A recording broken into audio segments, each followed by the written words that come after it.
여러분들의 부동산 길라잡이 부동산 가이드 진행의 강주리입니다.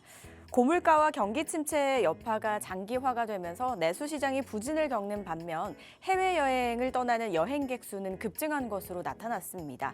정치적 불확실성과 고환율 등이 겹치면서 소비 양극화 현상이 심해지고 있는 건데요. 고물가와 경기 침체는 과연 언제쯤 안정을 찾게 될지 이 시간 함께 하시면서 그 해답, 흐름들 한번 만나보시기 바라겠습니다. 저희 방송 보시다가 부동산 관련해서 궁금하신 부분 있으시거나 조금 현명한 답변이 필요하시다면 저에게 전화와 문자 주시면 되겠습니다. 02-2638-3962번, 서울 전화 02-2638-3962번과 건당 100원의 유료 문자인 샵 3989번으로 궁금하신 내용 적어서 지금 바로 보내주시기 바랄게요. 자, 그럼 부동산 가이드 오늘도 힘차게 출발하시죠.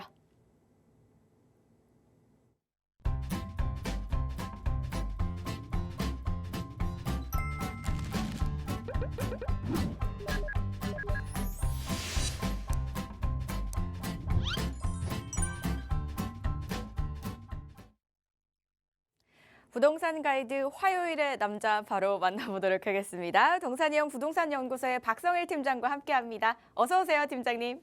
안녕하십니까. 동산이형 부동산연구소의 박성일 팀장입니다. 아나운서님께서 처음에 오프닝으로 말씀해 주셨던 내용이 좀 많이 와닿습니다.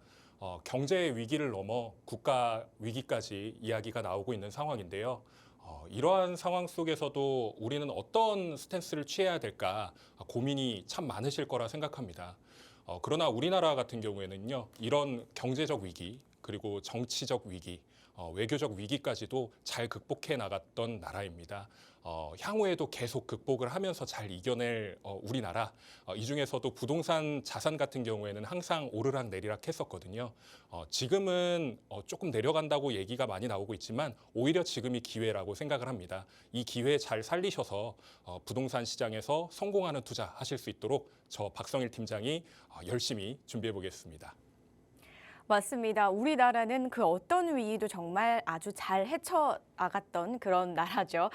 이번에도 또 잘 헤쳐나갈 거라고 믿어 의심치 않고요. 그리고 또 지금 시기가 기회가 될 수도 있다고 하니까 이 시기도 한번 잘 노려보시면 어떨까 싶거든요. 이에 대해서 궁금하신 이야기들 나눠보실 수 있는 자리도 팀장님 통해서 한번 들어보도록 하겠습니다. 네, 저희 동산이형 부동산 연구소에서는 매주 목요일 오후 2시에 세미나를 개최하고 있습니다. 이번 시간이 거의 마지막 기회라고 보셔야 될 것 같습니다. 저희가 일부에서 말씀을 드리는 용산 재개발 지역 같은 경우에는 이제 곧 있으면 기회가 날아갈 정도로 진짜 마지막 기회라고 보시는 게 맞습니다. 그 추후에 제가 말씀을 드리겠지만 이 지역 같은 경우에는 거의 마지막 탑승 열차라고 생각하셔도 무방할 정도로 좋은 기회니까 꼭 참석하셔서 확인해 보시면 좋을 것 같고요. 특히나 2부 같은 경우에는 13억 원대 투자에 대해서 설명을 드릴 겁니다. 지난번에도 말씀드렸듯이 5천만 원 정도의 소액 투자를 거의 불가능하다시피 한 상황이거든요. 서울은요. 1억 원에서 3억 원대까지 소액 투자할 수 있는 지역은 어딜지, 그리고 어디가 가장 속도가 빠를지에 대해서 이야기를 드리도록 하겠습니다. 네, 다양한 이야기들 나눠보실 수 있는 기회니까요. 활용 한번 잘 해보시면 어떨까 싶습니다. 문의사항은요. 02-2638-3962번과 샵 3989번으로 많은 연락 주시기 바라겠습니다. 저희는 본격적으로 강의 시간 가져보도록 할게요. 지역 분석 한번 나눠보도록 할 텐데요. 오늘은 용산구 청파동에 대해서 알아본다고 합니다. 청파동은 이제 서울역과 인접해 있던 곳이라서 그동안 개발적으로는 조금 소외돼 왔던 지역이 아닐까 싶은데 최근에는 이 신통기획이 확정이 되면서 대단지 아파트로 변모하고 있다고 합니다. 정말 어떻게 될지 기대가 되는데요. 그 이야기 한번 들어보도록 할게요. 팀장님 전해주시죠. 네, 용산 청파동 같은 경우에는 잘 알고 계신 분들이 있으신 반면에 용산구에 저런 동네가 있었어? 라고 생각하시는 분들도 꽤 있으실 거라 생각합니다. 청파동이라는 지역은 최근에 이제 각광받는 지역이 되었는데요. 일전에 용산구 후암동 같은 경우에도 개발 붐이 일어났었고 실제로 투자하신 분들이 굉장히 많았었습니다. 제가 오늘 용산구 청파동 지역 분석을 준비한 이유는요. 거의 용산구의 마지막 탑승 열차라고 할 정도로 굉장히 기대감이 높은 지역이기 때문입니다. 용산이라는 입지에 대해서 많은 분들이 좀 막 염려하거나 뭐 혹시라도 하는 마음 그런 생각을 가지신 분들은 없을 거라 생각해요. 서울의 중심이라고 하는 용산, 그 중에서도 아파트 대단지로 변모할 청파동에 대해서 분석해드리고자 합니다. 제가 항상 말씀드리는 게 서울 지역을 지도를 쫙 펼쳐가지고 설명을 드리는데요. 제가 용산을 가장 정중앙에 있다고 말씀드렸습니다. 이 용산이라는 그 입지와 그 미래 가치는 제가 누누이 강조드려도 부족함이 없다라고 말씀드릴 수가 있을 것 같고요. 이쪽 위쪽에 있는 게 CBD, 그리고 YBD, 그리고 GBD. 여의도 강남, 그리고 종로 을지로 광화문 일대의 주요 업무 지구에서 모두 들어올 수 있고 나갈 수 있는 그런 입지에 자리매김하고 있다. 바로 이것이 용산의 가장 큰 특징이라고 할 수 있겠습니다. 그리고 기본적으로 용산이라는 입지는 풍수지리학적으로 산이 위쪽에 있고 강이 아래쪽에 있는 배산 임수의 지형이기 때문에 많은 분들이 용산에 들어오고 싶다라는 마음은 굉장히 간절하다라고 볼 수 있겠습니다. 조금 더 깊게 들어가 보자면요. 이게 용산구입니다. 용산구 지도를 살펴보시면 빈 땅들이 많이 보이실 거예요. 이 빈 땅들이 과연 어떤 걸로 변모하실지 굉장히 궁금해하실 거라 생각하십니다. 다 알고 계시지만 기본적으로 이쪽 땅 같은 경우에는 용산역 뒤편에 있는 철도기지창 부지인데요. 여기가 국제업무지구로 탄생하게 됩니다. 국제업무지구라고 이야기를 하면 보통 생각하시는 게 송도를 많이 떠올리실 텐데요. 송도하고는 조금 다른 개념입니다. 왜냐하면 송도 신도시 같은 경우에는 국제 업무 도시로서의 역할을 하게 되는 도시계획으로서의 지역으로 만들어진 곳이고, 이곳 같은 경우에는 원래 있었던 곳을 다시 비욘드 조닝이라고 해서 개발을 하는 그런 개발지의 역할을 하게 됩니다. 근데 이 국제 업무지구가 탄생하게 되면 어떻게 변모를 할 것이냐? 일단 기본적으로 100층 이상의 마천루가 생긴다고 제가 말씀드렸을 거예요. 이 마천루는 보통 어디에 있죠? 지금 대표적인 사례가 잠실의 롯데타워. 롯데타워가 대표적인 사례라고 볼 수 있고, 앞으로 생길 지역들이 어디냐면 강남에 있는 현대차 부지, 그리고 또 그 밖의 지역들에서 여러 개가 탄생할 수 있는 가능성은 있지만 거의 확정적이라고 할 곳은 바로 이 국제업무지구 터라고 할 수 있겠습니다. 용산공원도 바로 이 옆에 붙어 있죠. 대통령실이 용산공원 뒤편으로 이전이 되면서 그의 앞에 있는 용산공원의 탄생도 기대를 하고 있습니다. 제가 누누이 강조드렸던 그 용산공원이라고 하는 곳은 뉴욕의 센트럴파크와 거의 면적이 흡사한 면적이라고 보시면 될 것 같고요. 나중에 용산구의 유동인구라든지 거주인구, 그리고 여기서 계속해서 머무르는 인구들까지도 모두 흡수할 지역이 이 용산공원이다라고 말씀을 드릴 수가 있겠습니다. 그리고 대표적인 게 한남뉴타운이죠. 이 한남뉴타운도 계속해서 가시화되고 있는데요. 특히나 요즘 같은 경우에는 한남 4구역의 수주전이 경쟁이 치열하게 이루어지고 있습니다. 삼성물산과 현대건설의 2파전 진행 중에 있는데요. 과연 어느 곳이 시공사로 선정이 될지 기대감이 있는 곳이죠. 이쪽 아래 땅 같은 경우에는 용산의 대표적인 부촌이라고 할 수 있는 동부이촌동 아파트 단지라고 보시면 되겠습니다. 뒤에서 설명을 드리겠지만 청파동 권역은 이쪽에 위치해 있는데 좀 더 편하게 보시기 좋은 사진으로 한번 살펴보시죠. 청파동 같은 경우에는 용산의 서부권에 위치해 있습니다. 그래서 청파, 효창, 권역으로 묶어서 설명을 드릴 수가 있겠는데요. 기본적으로 우리가 지도를 살펴봤을 때 용산에서 좀 뭐라 그래야 될까요? 부자들이 살지 않는 동네? 꼽는다고 한다면 보통 효창 청파동, 그리고 후암동, 용문동 이런 쪽을 보실 수가 있게 됩니다. 근데 과연 이 지역들을 가만히 놔둘 것이냐에 대한 물음을 해주신다면 저는 이거 가만히 놔두지 않을 거라고 생각을 합니다. 왜냐하면 기본적으로 후암동 일대 같은 경우에도 굉장히 낙후된 지역이어서 개발 계획이 수립이 됐고 실제로 지금 신속통합기획 재개발이 추진이 되고 있죠.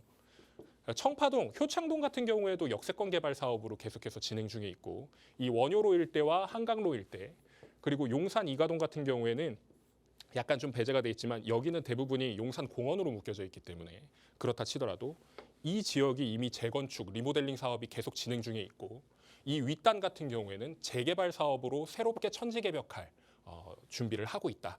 이렇게 보시면 되겠습니다. 청파동을 누누이 강조드리는 이유가요. 서울역하고 가깝기 때문입니다. 근데 제가 제목을 이렇게 정해놨는데요. 다양한 교통 호재라고 말씀을 드려놨거든요. 이 다양한 교통 호재라고 하면 일단 기본적으로 우리가 깔려있는 호선이 뭔지를 체크를 해봐야 될 것 같습니다. 서울역이라고 하는 곳에 일단 지하철 1, 4호선이 있고요. 그리고 두 번째가 KTX, 그리고 원래 수송을 하던 열차들이 있습니다. 경의선과 경부선이 있죠.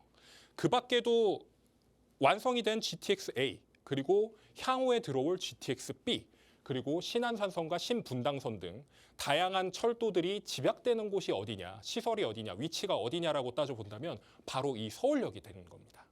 서울역이라고 하는 상징성은요, 서울의 대표적인 그 지하철 역사, 철도 역사라고 하는 것인데 여기가 앞으로도 계속해서 변모한다고 하니 기대해보면 더욱더 좋을 것 같다라는 생각이 들고 특히나 뭐 왕십리나 청량리, 뭐 영등포와는 비견이 되지 않을 정도로 교통 중심지로서의 역할은 아마 미래 100년 대계를 바라본다고 하더라도 여기가 가장 메인이 될 것이다. 저는 그렇게 주목하고 있습니다.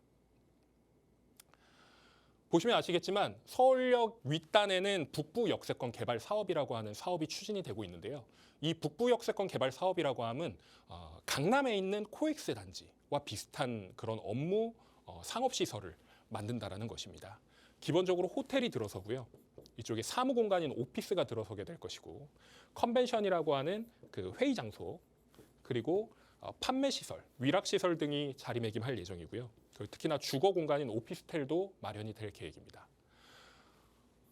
마이스라고 하는 것들이 있지 않습니까? 보통 그 기업 회의라든지 아니면 포상 관광이라든지 아니면 컨벤션이라든지 전시회 같은 걸 할 수 있는 공간이 바로 이 윗단에 생긴다. 이렇게 보시면 좋을 것 같습니다. 윗단에는 서울역 북부 역세권 사업이 진행이 된다 그러면 서울역 코엑스가 생긴다고 가정했을 때 아랫단은 뭐가 생기나요? 라고 하면 아까 말씀드렸던 국제업무지구가 탄생한다는 거.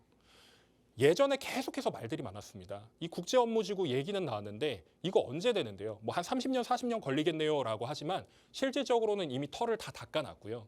그 기반 공사를 하기 위한 그 텃닦기 공사 아니면은 뭐 기본적인 기초 공사 같은 거를 뭐 대략 한 2년 정도를 가정한다고 하면 나머지 공사를 대략 10년 안에 마무리를 짓겠다라고 정리가 된 상황입니다. 2030년대 정도가 되면요. 여기는 이미 공사가 진행 중일 가능성이 굉장히 높습니다.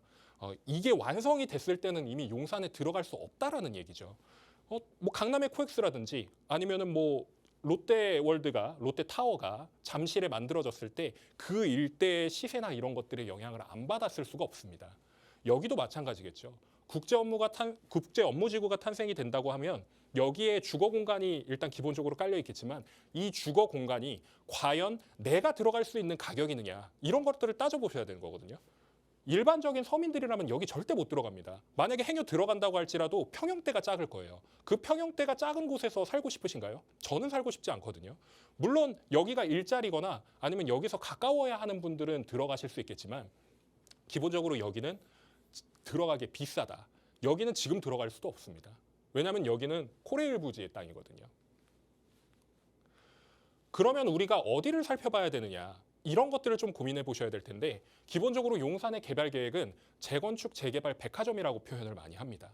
특히나 이쪽 같은 경우에는 제가 서울역을 기점으로 나눠서 설명을 드릴까 해요. 아까 말씀드렸던 후암동 일대입니다. 후암동 일대 같은 경우에는 신속동합기획 재개발이라고 해가지고 동후암 1구역 그리고 3구역이 먼저 지정이 돼 있고 이 중간에 있는 2구역이 계속해서 추진이 되고 있을 예정인데 이게 묶여서 진행이 된다 그러면 후암동 권역에 아파트가 생긴다라는 거죠. 그리고 이쪽 서호암 같은 경우에는 특별 계획을 세워가지고 지금 추진 중에 있습니다. 이 철도로 단절된 바로 옆에 같은 경우에는 서계, 청파, 후암동 일대가 될 텐데요. 이 서계동 통합구역은 이미 정리가 돼가지고 신통기획안이 수립이 된 상태고 그 아랫단의 청파동 일대는 청파 1구역의 조합 설립인가 그리고 청파 2구역의 정비구역 지정이 최근에 진행이 됐습니다. 그리고 공덕동 같은 경우에도 묶어서 개발합니다. 묶어서. 여기는 이제 마포구의 권역이지만 서울시에서는 여기를 따로 보지 않는다라는 거. 여기까지도 같이 보고 남산의 경관과 어우러질 수 있는 그런 주거단지로서의 역할을 하게 만들겠다. 이렇게 정리를 하고 있습니다. 사진으로 보시면은 조금 이게 어디야라고 생각하실 수도 있을 것 같아요. 제가 직접 현장에 나가서 찍어온 사진들입니다. 청파동은요, 우리가 생각하는 그런 용산의 이미지가 아닙니다. 여러분이 생각하시기엔 용산이 어떤 이미지라고 생각을 하시나요? 기본적으로 한강로 일대 그리고 용산역 앞에 있는 그런 휘황찬란한 것들만 생각하실 수 있는데요. 바로 그 뒷단에 이런 이면이 있습니다. 특히나 오르막길로 올라가는 경사로의 지면이라든지 아니면 골목길이 굉장히 혼재돼 있다. 넓은 도로가 거의 없습니다. 특히나 이 밀접도 같은 경우에는요. 이게 이 집이 있고 바로 옆집이 붙어 있어요. 이런데 가만히 놔두겠냐는 거죠. 서울시에서는 이런 걸 가만히 놔두지 않고 있습니다. 공급이 부족하다고 계속 이야기를 하는데 이 공급을 만들기 위해서 여기를 허물어뜨리고 계속해서 주거 공간을 만들어내려고 하고 또 개선하기 위해서 열심히 노력하고 있거든요. 계속 보시면 아시겠지만 이 붉은 벽돌, 재개발의 상징이죠. 이런 것들이 엄청 많습니다. 신축이 되어 있는 공간들 거의 없다고 보시면 될 것 같고요. 특히나 이런 오르막길, 얘는 양반입니다. 이거보다 훨씬 가파른 오르막길이 내가 평지에서는 1분이면 걸어갈 거리를 한 3분, 4분 올라가야 오르막길을 온전하게 올라갈 수 있는 곳들이 굉장히 많다는 거예요. 그냥 흔히 말해서 뭡니까? 달동네라는 거죠. 달동네가 변모하는 것이 대표적인 게 어디입니까? 한남 뉴타운이거든요. 한남 뉴타운도 마찬가지로 용산구인데 청파동 일대, 서계동 일대 이런 쪽들도 달동네이기 때문에 여기도 주목을 하셔라. 제2의 한남이 될 수 있다. 이렇게 말씀드릴 수가 있습니다. 몇 년 된 항공사진이에요. 이걸 제가 왜 보여드리냐면요. 제가 세미나 때도 항상 강조드리는 게 있습니다. 이런 자료들을 보여드리면서 남북을 비교해 보세요라고 말씀을 드리거든요. 북쪽을 보시면 혹시 사진이 잘 보이실지 모르겠지만 다 아파트 단지입니다. 여기가 어디냐면요. 마포구입니다. 마포구. 아현뉴타운을 완성시켜가지고 아파트 단지를 이렇게 아파트 촌을 만들어내는데 마포 잘 아시는 분들은 예전에 마포가 어떻게 생겼는지 다 기억하고 계시거든요. 그때도 달동네가 마포에도 있었고요. 아현뉴타운에 아직도 달동네로 남아있는 곳들이 몇몇 있습니다. 그런 곳들도 지금 계속해서 천지개벽을 진행 중에 있는데 여기 같은 경우에는 진짜 말도 안 되는 곳이에요. 서울의 용산, 서울의 중심이라고 하는 그 곳이 아직까지도 이렇게 저층주거지로 남아있다라고 하는 건 상상할 수가 없습니다. 향후에 이 저층주거지 밀고 싶을까요? 안 밀고 싶을까요? 저는 지금 당장이라도 여기 밀어서 정비하고 싶거든요.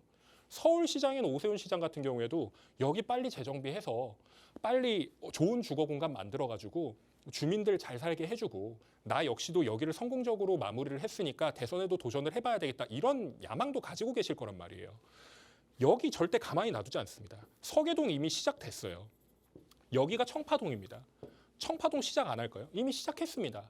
근데 시작 안 한 곳들도 있기 때문에 그런 부분들도 살펴보셔야 되는 거고 더 웃긴 건 이 뒤편에 효창동 일대 같은 경우에도 이미 시작을 해서 역세권 개발 사업이 진행 중입니다. 이런 것들을 따져보셨을 때 내가 투자를 해야 되는데 어디 막 뭐 좀 저렴한데 뭐 한 1억 정도에 할 수 있는 곳, 5천만 원에 할 수 있는 곳 그런 데 가셔가지고 고생하지 마시고 서울의 중심에 이런 것도 있다 잘 살펴보셔서 내가 투자할 곳은 여기구나 확정적으로 생각하시고 접근하시는 게 무엇보다 중요하다 이렇게 말씀드릴 수가 있습니다. 이곳에도 아파트가 생긴다면이라고 제가 제목을 지어놨어요. 남산이거든요. 남산. 여기가 한강로 일대. 여기가 아마 저층주거지로 보면 청파동 일대인 것 같습니다. 지금 여기가 단독 다가구 그리고 빌라, 연립, 뭐 다세대 주택 이런 것들이 밀집되어 있는 공간이에요. 아무리 높아봤자 5층밖에 되지 않는 6층 이 정도밖에 되지 않는 저층주거지 밀집 지역입니다. 만약에 여기가 아파트촌으로 변모하게 된다면 어떻게 바뀔까요? 진작에 이 한강로 일대는 바뀔 준비를 모두 마치고 계속해서 건물들이 속속들이 올라가고 있습니다. 남산이 보이고 한강로 일대가 보이고 그리고 한강이 조금이라도 보이는 지역 바로 청파동이거든요. 이 지역 꼭 주목하셔서 청파동 일대에 꼭 내 집 마련을 할 수 있는 그런 계기가 되시길 바라겠습니다. 자, 마지막 사진은 저도 지나가면서 본 광경입니다. 여기에 왜 아파트가 없을까 뭐 이런 생각을 했었던 기억이 있거든요. 이곳도 이제 변모하게 된다라고 하니까 앞으로가 참 기대가 되네요. 많은 분들 지나가면서 보셨을 것 같아요. 저기 이제 카페도 있고 이래서 볼 수 있는 기회가 있으셨을 것 같은데 어떻게 변모할지 기다려 보도록 하겠습니다. 그리고 이제 또 용산구 하면 누구나 살고 싶어 하는 곳으로 꼽히잖아요. 진입장벽이 사실 굉장히 높아서 쉽지가 않은데 용산에서 아직 개발이 덜 된 곳, 방금 이 팀장님께서 말씀해주신 그 지역 위주로 다른 용산과 이제 개발 키 맞추기에 들어가고 그 이상으로 개발이 될 수 있다라는 말씀을 전해주셨거든요. 그렇다면 이곳에 주민이 되려면 투자하려면 어떻게 해야 될지 또 궁금하실 거예요. 저희가 어떻게 하면 투자할 수 있을까요, 팀장님? 네, 용산에 들어오고 싶은 분들이 참 많은 걸로 알고 있습니다. 특히나 다른 건 몰라도 용산이라는 그 두 글자는 누구나 다 아실 거라고 생각이 들어요. 제가 오늘 준비한 내용은요. 용산 신축 아파트 입주권 3억에 사시겠습니까? 안 사시겠습니까?를 여쭤보고 싶습니다. 3억대에 사시겠어요? 입주권인데요. 입주권이라고 하면 내가 아파트에 온전하게 들어갈 수 있는 권리를 의미합니다. 분양권과는 조금 다른 개념이죠. 이 입주권이라는 것은 결국엔 내가 입주할 수 있는 권리를 찾게 되는 것인데 이걸 3억대에 내가 살 수 있다니 좀 의아해하시는 분들도 많으실 것 같습니다. 이 금액에 들어가실 수가 없다는 걸 아시는 분들도 계시거든요. 이 부분에 대해서 좀 설명드리겠습니다. 청파동 일대 정비사업 진행 현황을 좀 더 구체적으로 설명을 드리고자 합니다. 기본적으로 서계동과 청파동으로 나뉘어져 있는데 행정동상으로는 청파동으로 나눠져 있다고 앞단에서 설명을 드렸었죠. 이 서계동 통합구역 같은 경우에는 대략 2,900세대의 재개발 현장으로 이루어져 있다고 보시면 될 것 같고요. 지금 계속 진행 중에 있습니다. 그리고 아랫단에 보시면 청파 1구역과 2구역으로 분류가 되어 있는데요. 이 청파 1구역은 굉장히 진통을 겪었던, 내홍을 겪었던 그런 지역입니다. 이 지역 같은 경우에는 약 700세대, 정확하게는 697세대라고 말씀드릴 수가 있겠고요. 이 청파 2구역 같은 경우에도 마찬가지로 신속통합기획으로 추진이 되고 있는데 대략 여기 같은 경우에도 1000세대 후반으로 추진이 되고 있습니다. 공덕 A구역은 마포구이지만 지금 청파동하고 같이 연계를 해서 만들어질 지역입니다. 경계선이 이렇게 나눠져 있지만 결국에는 묶어서 본다라는 얘기죠. 왜냐하면 이쪽이 대로거든요. 이 대로를 기점으로 이 앞단에 있는 공덕 A구역이 있는데 이것까지도 청파동과 같이 보겠다라는 의미입니다. 여기 같은 경우에도 대략 1,500세대 정도가 들어올 예정입니다. 그러면 이걸 다 합친다면 기본적으로 거의 한 7,000세대 정도, 7,000세대 정도가 들어오게 되는데요. 여기에 플러스 알파들이 있습니다. 효창동 권역이라고 하는 이 아랫단 쪽의 지역에서 그 역세권 개발 사업이 이루어지게 된다 그러면 거기서도 대략 이 정도 규모의 사이즈가 나오거든요. 그러면 뭐 대략 넉넉 잡아 한 5,000세대 정도라고 잡아본다고 치더라도 12,000세대. 그러니까 미니 신도시급이라고 이야기를 하는 세대 수가 보통 1만여 세대 정도를 얘기를 합니다. 이 1만여 세대를 훌쩍 넘어서는 곳이 될 거고요. 이에 앞서서 아까 말씀드렸듯이 그럼 여기가 얼마냐 이렇게 궁금하신 분들도 많을 거예요. 좀 금액에 대해서 설명을 드리자면 서계동 같은 경우에는 지금 대략 6억, 7억 정도 투자금입니다. 투자금. 6억에서 7억 정도가 들어가고요. 여기 같은 경우에도 5에서 6억.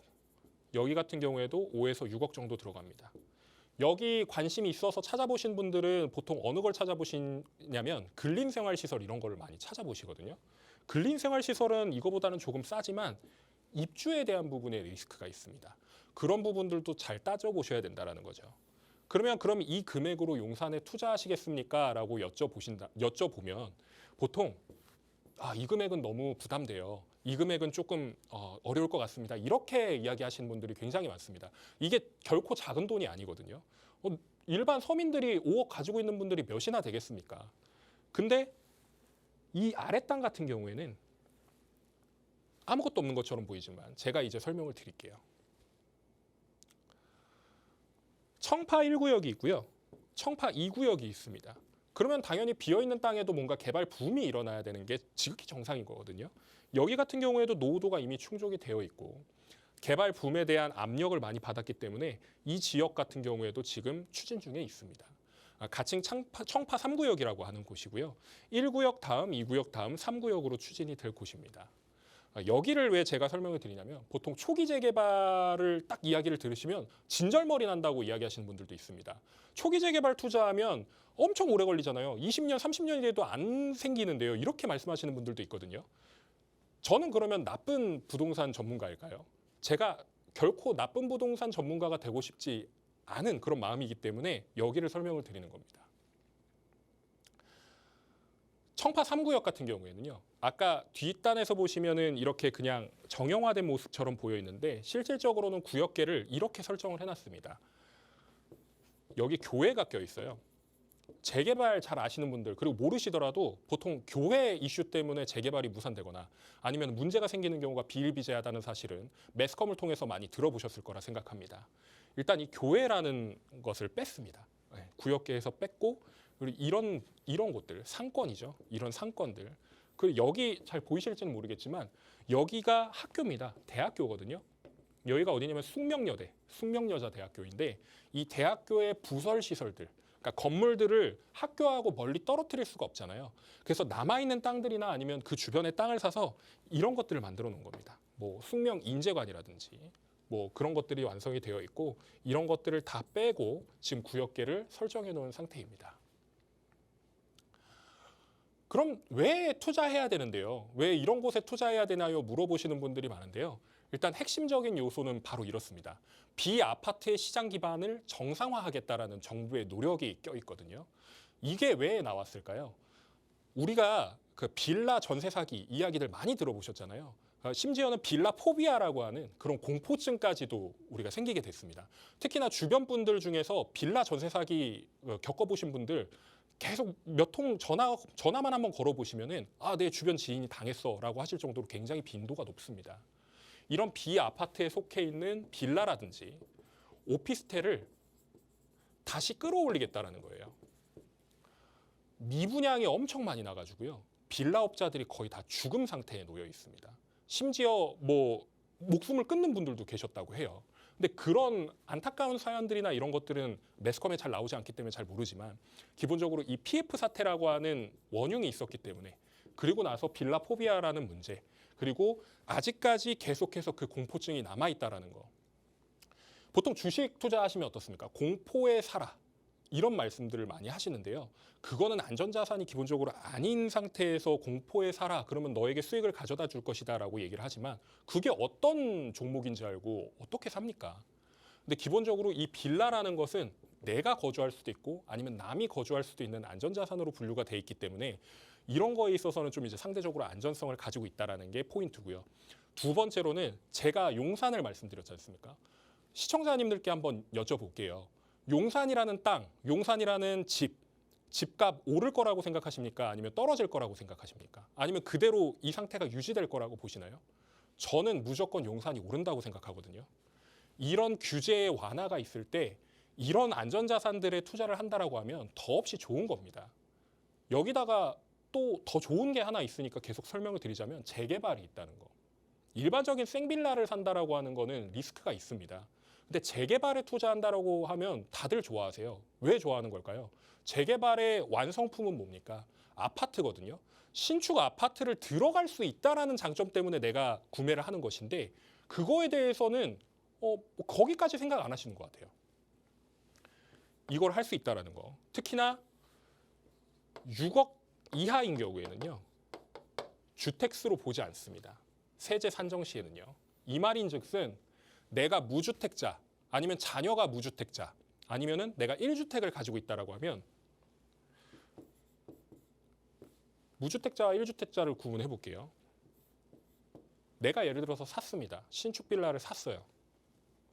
한 채를 샀으면 몇 채가 되는 걸까요? 한 채가 되는 거겠죠. 한 채로 안 본다라는 얘기입니다. 다음. 한 채인 사람이 한 채를 사면 두 채가 돼야 되죠.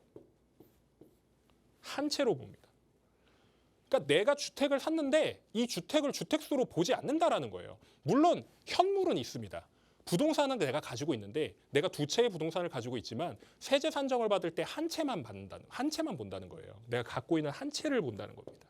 아니면 무주택자 같은 경우에는 지금 또 청약에 대한 부분도 얘기 나오고 있죠. 빌라 사면은 청약에 대한 부분도 네가 한 채를 가지고 있다고 한다고 하더라도 청약에 대한 부분은 무주택으로 인정해 줄게 라는 얘기가 계속해서 나오고 있죠.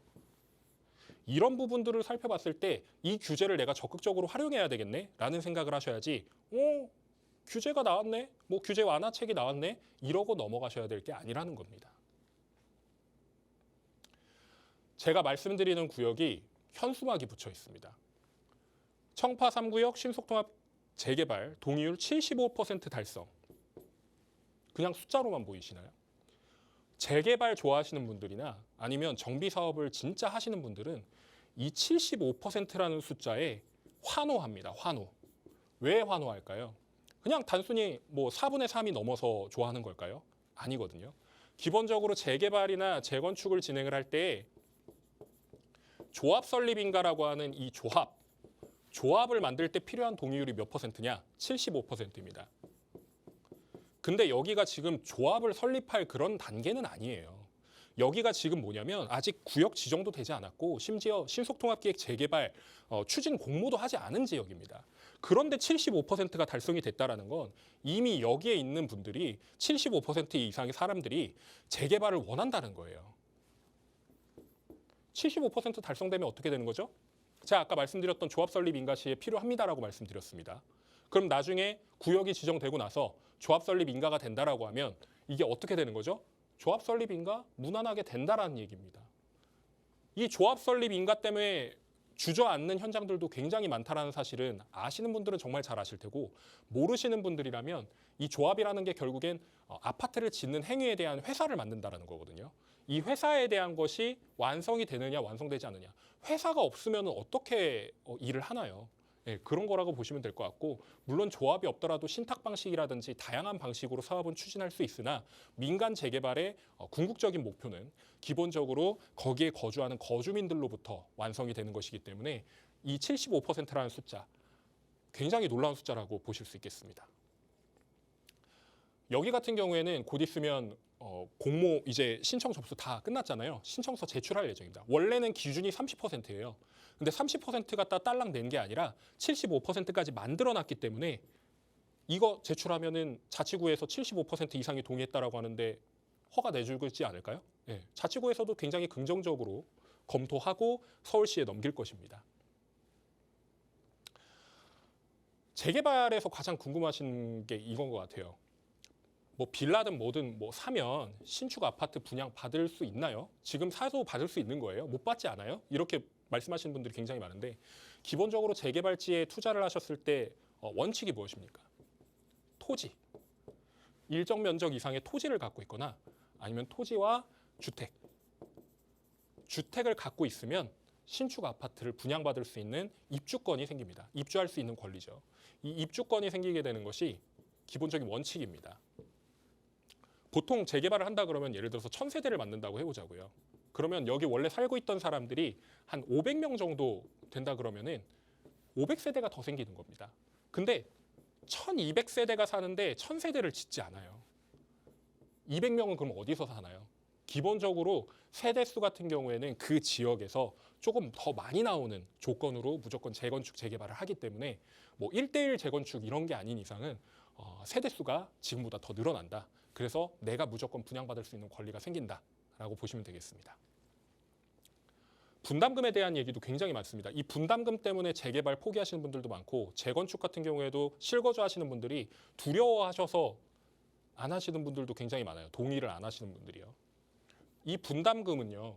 내가 나중에 부담해야 될 어떻게 보면 나눠서 낼 금액입니다.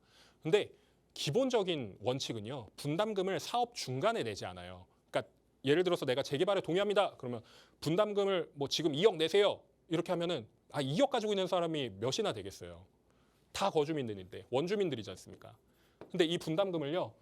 아파트가 다 지어졌을 때 내가 들어갈 때 내는 게 원칙입니다. 그렇기 때문에 이 분담금 때문에 저는 못하겠어요라는 소리가 나오시면 안 돼요. 이 분담금 나중에 내는 거 감안하더라도 사업성이 좋은 단지들은 무조건 눈여겨보셔야 됩니다.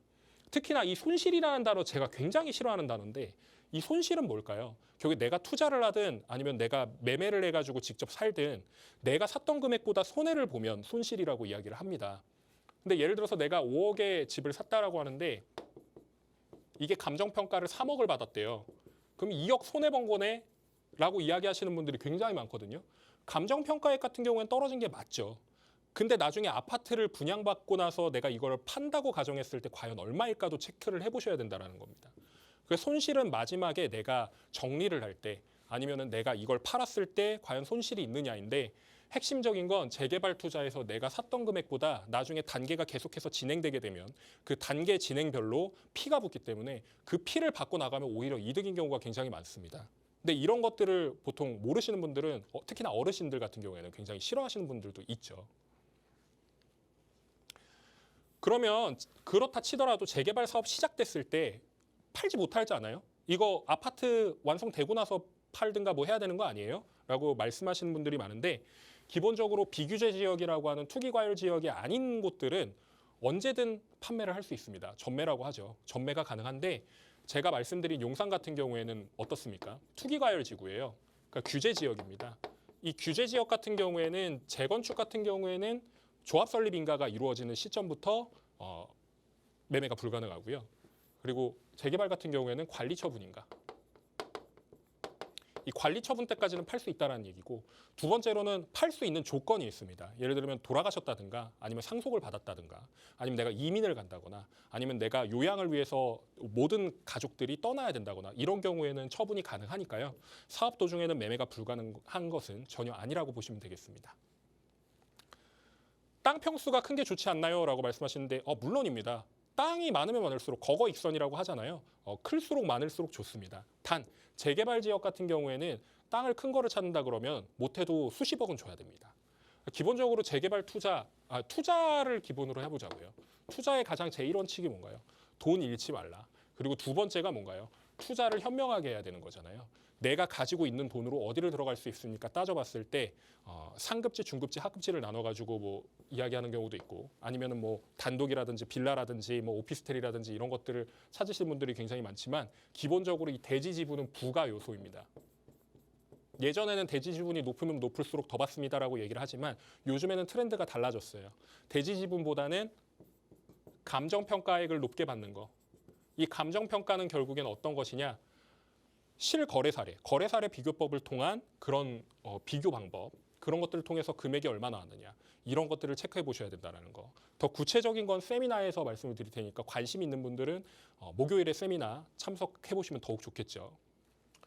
결국엔 재개발은 얼마만큼의 의지가 있느냐, 그 주민들의 적극성이 무엇보다 중요합니다.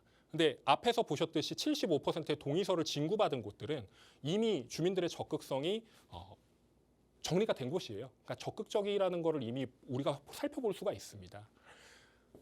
그리고 두 번째로는 신속통합기획 재개발 구역이 선정됐을 때입니다. 지정이 아닙니다. 선정이 됐을 때 일단 가격이 올라갑니다. 이건 트렌드입니다.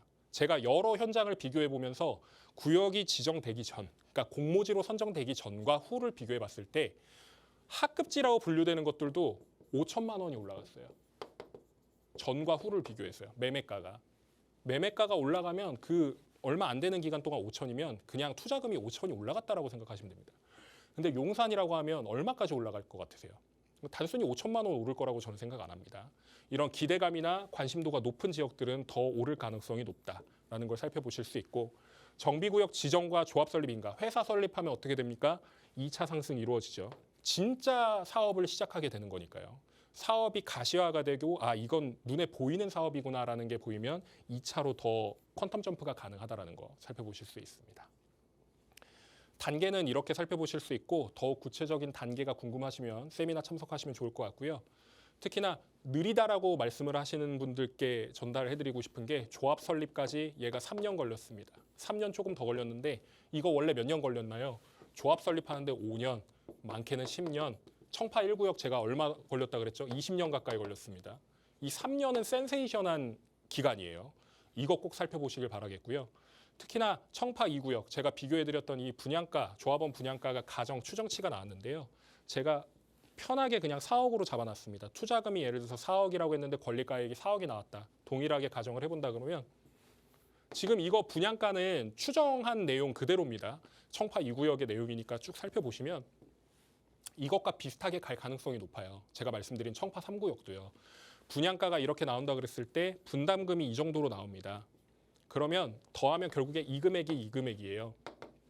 예를 들어서 59제곱미터라고 하는 25평의 신축 아파트를 받는다 그랬을 때 내가 들어가는 금액이 총 10억 2천입니다. 근데 투자금은 4억 정도를 들어갔다고 가정했을 때 내가 나중에 분담금으로 내는 금액은 6억 정도 수준이거든요. 근데 이거 받는다 그러면 그때 가면 용산 평당 1억 갈 것 같으세요? 안 갈 것 같으세요? 저는 갈 거라고 봅니다. 왜냐하면 지금 땅값 자체가 1억이 넘습니다. 대지 지분 1억이 넘고요. 얘는 25억에서 많게는 30억까지 올라간다고 가정했을 때 여러분들이 먹는 안전마진은 얼마 정도 될까요? 기본적으로 15억에서 20억 정도. 그러니까 제가 지금 이거 얘기하는 게 막 그냥 툭툭 내뱉는 그런 금액이지만 일반 사람들이 15억, 20억 모으려면 얼마나 걸리나요? 모은다 그러면 절대 모을 수 없는 금액입니다. 사업을 하시는 분들이나 전문직이라고 해도 모으는 데는 한계가 있거든요. 근데 이 금액을 투자해서 나중에 먹는 파이가 이 정도까지 된다라고 한다면 안 할 수가 없는 투자입니다. 이런 것들을 고려하셔가지고 살펴보시면 좋을 것 같고요. 마지막으로 전경을 좀 보여드릴게요. 여기가 이제 여의도입니다. 여의도. 여기가 용산이거든요. 아까 말씀드렸듯이 아파트촌으로 변모했을 때 어떤 시야에서 내가 볼 수 있는지 그런 것들을 꼭 살펴보시고 아 내가 용산에 무조건 들어가야 되겠다라고 생각하시는 분들 그리고 아 용산이 이런 곳이구나라고 관심을 가져야겠네라고 생각하시는 분들 모두 이번 세미나에 꼭 참석하셔서 상담도 받아보시고 그리고 어떤 이야기 나누는지 꼭 살펴보시기 바라겠습니다. 네, 저희가 뭐 아파트가 들어온데 개발이 된대라고만 들었지 이게 전경으로 봤을 때 어디일지는 사실 상상 못했는데 그 사진까지 또 직접 준비를 해주셔가지고 여러분들의 또 좀 더 도움이 되는 그런 결정을 주지 않을까라는 생각이 들었습니다. 근데 저희가 또 시간 관계상 정말 모든 이야기를 나누지 못하잖아요. 그래서 또 마련되어 있는 자리 한번 활용해 보시면 어떨까 싶어요. 공덕동 인근에서 목요일 오후 2시에 진행이 된다고 하니까 참석해 보시고요. 문의사항은 02-1638-3962번과 샵 3989번으로 많이 주시면 되겠습니다. 그리고 저희가 강의하는 동안 또 많은 분들께서 연락을 또 주셨다고 합니다. 그래서 상담 지금부터 한번 시작해 보도록 할게요. 먼저 문자로 한번 만나보도록 하겠습니다. 저희 가장 먼저 문자 보내주신 분이 6798님께서 보내주신 내용인데요. 7살 아들과 5살 딸을 둔 엄마입니다. 파크리오와 헬리오시티 25평 매매에 고민 중인데요. 실익을 얻으면서 아이들의 교육까지도 케어할 수 있는 곳은 어디가 더 좋은지 봐주시면 감사하겠습니다. 라고 보내주셨거든요. 거주하기도 좋고 우리 아이들 교육까지 잘 되면 얼마나 좋을까요? 팀장님 어떤 선택하셔야 될까요? 일단 돈이 좀 많으신 것 같습니다. 자녀분들 둘이 있으시고 그 파크리오나 헬리오시티를 살펴보시는 분들은 아무래도 좀 이제 그 너른 마음을 가지신 분들인 것 같아요. 기본적으로 서울의 그 잠실이라고 하는 권역을 좀 살펴보자면 여기가 굉장히 어떻게 보면 부촌이라고도 볼 수 있겠습니다. 근데 파크리오와 헬리오시티가 어디 있나요? 라고 하면은 이쪽 권역에 있거든요. 파크리오 같은 경우에는 한강변에 자리 잡고 있고 그 헬리오시티 같은 경우에는 가락시장 쪽에 위치를 해 있는데 핵심적인 것은 뭐냐면 과연 어디가 더 오를 것이냐 이런 것도 생각해 보실 것 같고 그리고 자녀를 두셨기 때문에 내 자녀를 얼마만큼 잘 키울 수 있을까 이런 것들을 고민하시게 될 것 같아요. 근데 제가 한 가지 의문점이 드는 건 왜 25평에 대해서 생각을 하시는 걸까라고 좀 의문이 드는데요. 사실 25평과 34평이라고 하는 그 평형수의 차이는 거의 10평 가까이 되는데 금액 차이는 그렇게 크지 않거든요. 만약에 금액이나 이런 것들이 어느 정도 충분하시다 그러시면 30평대를 좀 고려해 보시는 것도 나쁘진 않을 것 같고요. 그리고 좀 크게 들어가 보자면 잠실 권역들 같은 경우에는 다 거기서 거기입니다. 거기서 거기. 왜냐하면 이런 말 들어보셨나요? 엘리트? 엘스, 리센츠, 트리지움이라고 하는 그 잠실의 대장 아파트들이 있는데요. 이게 지금 이렇게 불립니다. 엘리트 레파, 레이크 팰리스와 파크리오까지도 모여가지고 이 5개의 단지를 합쳐서 얘기를 하거든요. 이걸 5개로 합친다라는 건 뭐 뜻입니까? 같은 거라고 보는 겁니다. 같은 거. 두 번째로는요. 둔촌주공인데요. 둔촌주공역이 있죠. 그리고 헬리오시티역 있죠. 공통점이 뭔지 아십니까? 다 대단지 아파트라는 거예요. 그러니까 얘가 이제 만 세대에 육박하고 얘는 12,000세대죠. 근데 가격표를 한번 살펴보세요. 시세를 살펴보시면 되게 신기합니다. 얘하고 똑같고요. 그리고 이 레이크 팰리스나 파크리오 같은 경우에도 비슷합니다. 심지어 어디까지 비슷하냐면요. 이 올림픽 선수촌 아파트라고 하는 여기까지도 다 똑같아요. 그러니까 데칼코마니처럼 얘 오르면 쟤 오르는 거고 쟤 오르면 얘 오르는 거야. 그러니까 선택지가 다양합니다. 그러니까 어디를 선택할 거냐라고 하면은 결국에 헬리오시티 같은 경우에는 나중에 향후에 자녀분들 대치동 라이딩을 하신다 그러면 여기가 조금 더 유리하긴 해요. 그래서 여기를 선택하시는 분들도 굉장히 많고 일단 장점이 뭐냐 신축 그리고 두 번째로는 커뮤니티 시설이 너무 잘 돼 있다. 그리고 바깥에서 보면은 어떻습니까? 임장을 나가보셨을지는 모르겠는데 바깥에서 볼 땐 되게 답답한 닭장처럼 보이거든요. 근데 여기 실제로 안에 들어가면요. 공원도 엄청 잘 돼 있고요. 생각보다 건폐율도 낮아서 굉장히 어떻게 보면 막 완전 신천지 같은 곳이에요. 그런 곳들이다 보니까 여기는 꼭 임장 한번 나가보시면 좋을 것 같고요. 커뮤니티 시설 같은 경우에 굉장히 잘 돼 있기 때문에 내가 편하고 자녀들이 편한 곳입니다. 그래서 선택을 많이 하시게 되는 그런 단지예요. 그리고 파크리오 같은 경우에는 한강변이 위치해 있다는 거. 그리고 여기는 어떻습니까? 2호선하고 8호선 더블 역세권으로 분류가 됩니다. 그리고 특히나 올림픽 공원이 바로 앞에 있기 때문에 공세권까지도 누릴 수 있기 때문에 이런 입지에 대한 부분은 여기가 단연 우세하거든요. 향후에 가치 평가를 하게 된다 그러면 어디가 더 오를 것 같으세요? 라고 물으신다면 저는 파크리오가 가격이 더 오를 거라고 생각이 들고 그에 대한 근거는 뭐냐면 여기에 지금 잠실 레미안 아이파크와 잠실 엘스라는 그 두 개의 단지가 신축으로 완성이 되거든요. 이게 평당 1억 가까이 될 겁니다. 이미 1억 넘어선 걸로 알고 있어요. 1억이 넘는데 과연 얘가 영향을 안 받을까? 그리고 두 번째로는 어떻습니까? 이 장미 1차 아파트 같은 경우에도 재건축하게 되면 여기는 이 권역은 파크리오 빼고 다 그냥 신축 아파트 단지예요. 그러면 그 사이에 껴있는 구축이 약간 좀 깍두기처럼 나도 좀 껴줘라고 하지 않을까요? 여기가 조금 더 올라갈 가능성이 있기 때문에 만약에 실거주하고 같이 고려를 하신다 그러면 파크리오를 저는 추천을 드리고요.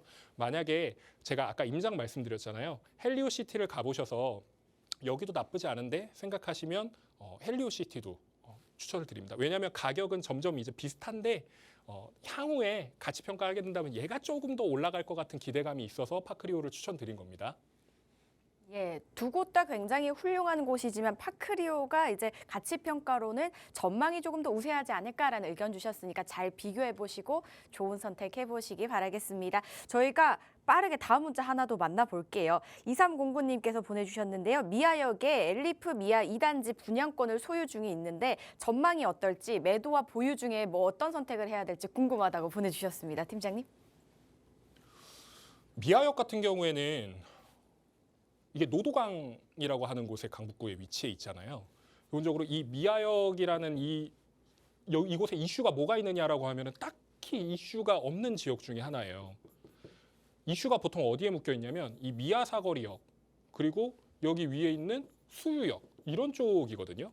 그게 아니라 그러면 월계역 이쪽인데 입지상으로 조금 애매한 지역에 위치해 있긴 합니다. 근데 제가 방금 말씀을 못 드렸는데 일단 분양 받으셨다고 그랬잖아요. 축하드립니다. 축하드리고 서울의 신축 분양 같은 경우에는 분양가가 조금 높더라도 향후 가치 평가는 다시금 이루어질 수 있어요. 여기 아마 있을 거거든요. 엘리프 저도 예전에 그 분양할 때 한참 눈여겨봤던 곳 중 하나입니다.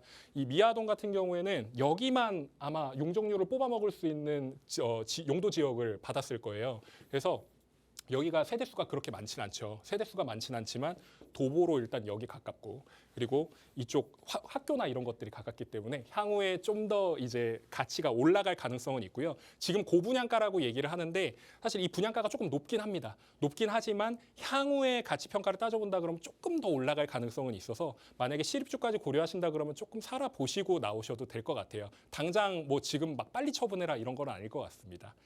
더 자세한 상담 원하시면 연락 주십시오. 네, 당분간은 조금 더 보유해도 괜찮지 않을까라는 의견 주셨으니까요. 현명한 판단 내려주시기 바랄게요. 자, 저희가 시간 관계상 상담은 여기서 마무리할게요. 저희 방송에서 제공하는 정보는 투자 판단에 대한 조언일 뿐 해당 부동산의 가치, 상승과 하락을 보장하지 않는다는 점 기억해 주시기 바랍니다. 남은 하루 즐겁게 보내시고요. 저희는 내일 다시 찾아뵐게요. 시청해 주신 여러분 고맙습니다.